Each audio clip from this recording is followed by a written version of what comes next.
Hi everyone, my name is Sophia and welcome to Underqualified. Today we are going to continue our analysis on how Disney women can influence people of all ages, especially the crusty Zoomers that think they're too old for them. This is the third and final part of this video. I've already talked about Ariel, Belle, Aladdin, Pocahontas, Esmeralda, Meg, Mulan, Jane, Kida, and Tiana. And today I'll be wrapping it all up with Moana. Just a warning, the speed paints in this one are kind of wonky because I took longer on some of the princesses than I usually do, but others took me like the normal time, so I had to fiddle around with the speed a little bit. Today we're kicking things off with Rapunzel, the president of the long hair gang and protagonist of Tangled. Rapunzel is a young princess who was kidnapped by the witch Gothel as a newborn and was kept in a tower for 18 years. Until she escapes with a thief and finally gets to explore the world around her. The thief, Eugene, is initially exhausted by how energetic and trusting she is, but she never let his comments dampen her spirit. This is her first, and really the movie's first, lesson. Never apologize for who you are or what you have gone through. It's a theme that's established early in Tangled when she finds herself in a bar full of criminals.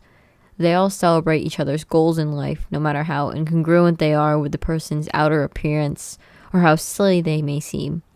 It's okay to enjoy simple things. You can play piano and fantasize about your dream date or collect ceramic unicorns and still be one bad bitch. The second lesson in Tangled is that love should be based in genuine care and respect. Gothel kidnapped Rapunzel for the magical properties of her long hair. It can make a person young again, so long as it was attached to Rapunzel's head. She raised Rapunzel to be healthy and happy to some extent, but this wasn't because she was invested in Rapunzel's growth as a person. She cared about her own interests and her hopes to become immortal. It doesn't matter what your relation is to another person, you are not obligated to love them for your entire life. It can be hard to come to terms with that, especially if you're dealing with a family member here. But if they only care about what they can get from you and not about spending time with you or learning more about who you are, they probably aren't worth your time.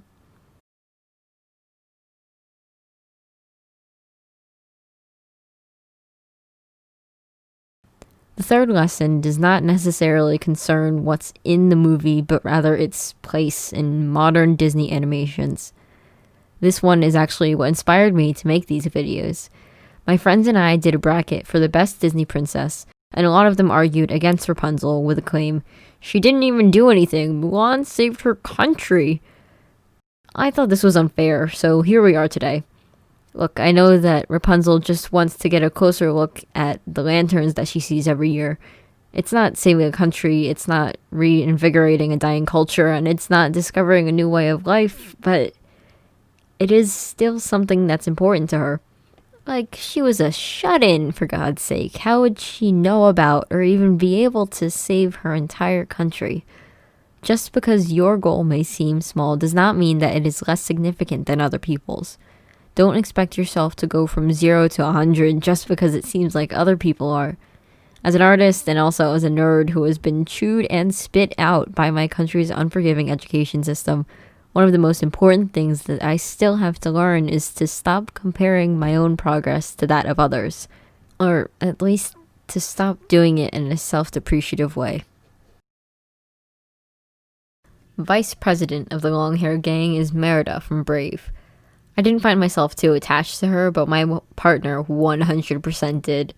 Here's the description that got slapped into my Google Doc.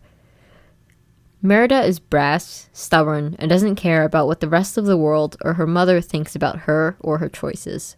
She is the definition of the dramatic teen, but after turning her mom and brothers into bears, she learns the importance of responsibility and communication, which are essential in her path to adulthood and saving her family. Adulthood, okay. Basically, Merida's story is about taking accountability. You need to not only acknowledge your own mistakes, but also acknowledge the effects that they have on other people and work to fix them. You can't go back in time to undo every single bad thing you've done, but you can improve yourself so that you don't repeat them in the future. Don't blame your actions on others, because at the end of the day, you are the one who is making every decision in your life, whether it's good or bad. Know that you aren't immune from doing wrong just because if you feel as if you've been wronged or because you intended to do what was right. Anybody is capable of making mistakes. Merida thought that because she didn't intend to turn her mother into a bear, it was never her fault. It was the witches because she gave her the bear potion in the first place, or it was the fates for leading her to the witch's hut. It took her a moment to realize that, yeah, her mother didn't fully understand her, but that didn't warrant an attempt to change her entire personality. Neither of them really deserved the complete transformation that they were expecting of one another. The queen shouldn't have expected Merida to suddenly drop the adventurous lifestyle that she'd been living for years, and Merida shouldn't have expected her mother to suddenly drop the tradition and etiquette and diplomatic nature that she'd had ingrained into her from a very young age. Both needed to learn new ways to fulfill their roles, as a princess and a daughter, and as a queen and a mother. And going off of the whole will-o'-the-wisp thing, you shouldn't really rely on fate, or the universe or some higher power to show you where you should be going. Even if you are one to believe in higher powers, you need to find a balance between listening to them and making decisions for yourself. In the case of the fates in Brave, they can only show you possibilities. They can show you certain paths. But in the end, what you do with them is entirely up to your interpretation of the help that they've given. Decide on your boundaries and what you need in your life and then go from there. Again, you are responsible for the choices that you make, and so you should go to every length possible to deal with the repercussions of your actions. Third is Elsa from Frozen. I never fully appreciated her when the movie first came out, or the movie itself for that matter, but then I saw Frozen 2 and they really grew on me. Elsa is the soon-to-be queen of Arendelle, but the ice powers that she had since birth left her feeling like she was a stranger in her own kingdom. She tries multiple times to be a good queen by staying in the castle and fulfilling diplomatic duties, but after a spirit offers her the opportunity to find her true purpose in life, she leaves her post in order to act as a liaison between nature and humanity. Elsa's personality and character arc is kind of like a reprisal for a ton of other Disney princesses, which I thought was funny considering how hard she tried to reject any connection to the throne. She teaches us not to let the expectations of others dictate what you do. Listen to their advice, especially if they're people you value and respect. Try new things out and look into all of your opportunities, but in the end, do what makes you the most happy and the most comfortable. In this, Elsa brings in a renewed sense of wanderlust that hadn't really been seen in the 14 years following Jane. However, I don't consider her to be a whiny rich person like I did with Ariel and Jasmine, and I don't quite think that she's the same as Belle or Jane either. Instead, I saw her brand of exploration more like Mulan's because they were both trying to find a place where they belonged, or a home that felt more like a home. They deviated from their original path along the way, but that wasn't necessarily because they didn't really like where they originally came from. Their wandering mainly had to do with them being true to themselves. Elsa's sister, Anna, fills in most of the other gaps of the princess reprisals. Like Pocahontas, Esmeralda, Kida, and Merida, she exhibits responsibility and loyalty to those around you. This mainly has to do with the second movie because I honestly don't remember much of the first one. Oops. Anyway, throughout Frozen 2, Anna insists on working with her sister as a team. She didn't have powers like her sister did, so really, if anything, Elsa should have been the protective one. But instead, Anna offered any skill she had in order to make her sister and her kingdom proud. Anna shows that raw talent is not always better than hard work. It can only get you so far, but at some point you need to realize that the world just doesn't owe you anything for being born with a certain skill. Things won't always go your way, even if you have some favorable qualities. I rewatched Avatar: The Last Airbender like the respectable Zoomer I am, so I can't help but parallel this with the difference between Sokka and the rest of the gang. Sokka spends the majority of the series struggling to find his place in a world filled with benders as a non-bender himself, and doesn't take into consideration that his knack for strategy and organization, skills that he already had in order to adapt to the power of his potential enemies, is exactly what the fast-acting benders needed to temper their reactivity. This leads back to that thing that I connected to Rapunzel, just not comparing yourself to others. You are a person and you have your own unique set of skills. There'll always be a place for them, it's just that in some cases it's harder to carve out a place for yourself than in others. Anna even touches a bit on Tiana, in that she has to go through the grief of losing Elsa and Anna in the midst of all the chaos in Frozen 2. It's a temporary loss, but it still hits hard considering she spent like every moment before that pledging her dedication to them. But in her grief, she manages to hold on to the love that she felt for them and carry on with their mission.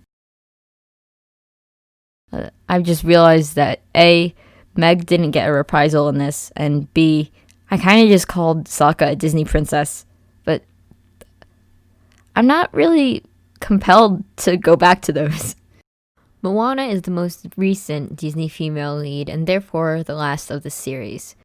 As daughter of the village chief, Moana has very clear duties that are laid out for her at an early age. She has to set aside her love of the ocean in order to fulfill these duties because despite being islanders, the people of Motunui have long since forbidden travel by sea. Regardless of this, or maybe in spite of this, she is sent on a journey across the ocean to locate a demigod and restore humanity's favor from an ancient goddess. Moana's need for adventure and exploration makes her come off like Elsa, or Ariel, or Jasmine, or Belle for that matter, but by the end she actually reads more like Kida. Adventure and responsibility are not mutually exclusive. Frozen shows a scenario in which two people embody these separately. They do pair together, but it should be noted that they are not the same person, and they can split up their work based on their individual preferences. Moana shows a third option, compromise. Sometimes you don't need to make a decision between the two. As with a lot of these Disney character arcs, finding balance in life is key. The ability to explore the rest of the world is an absolute gift, and despite the dangers of entering uncharted territory, some risks are just worth taking. Seclusion doesn't benefit anybody. I didn't really have much to say for Moana that wasn't already said in somebody else's bit, though I do love the movie. So I'm just going to use the rest of this speed paint to rant about The Last Airbender. I watched it the other day with my cousins who also love Avatar, the animated series. And may I just say that this movie was kind of a disgrace.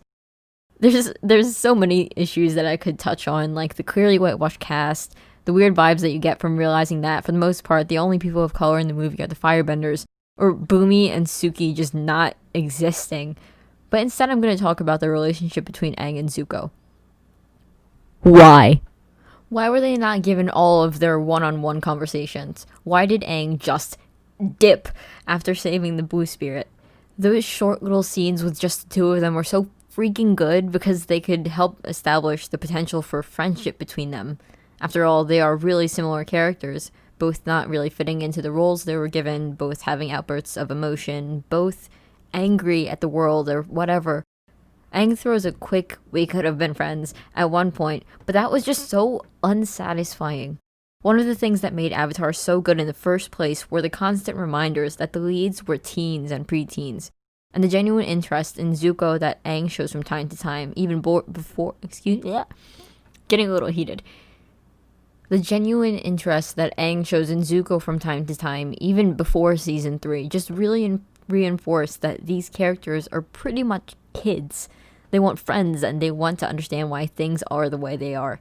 I could honestly talk about this movie for hours, but anyway, here's the full class photo. I'm really happy with the character designs and analyses that I've been making for these videos, but I'm also kind of relieved that it's over. The series has taken so long that you can actually see my art style changing over the course of its production. But I really hope you enjoy it nonetheless. Next week I'm shifting gears to talk about something science-y, I think. You ever get in the mood for science? Anyways, if you think that I've missed something important, or if you just want to talk about Disney with me and whoever else happens to be watching this, leave a comment down below. I'm always eager to learn from other people because after all, I'm underqualified.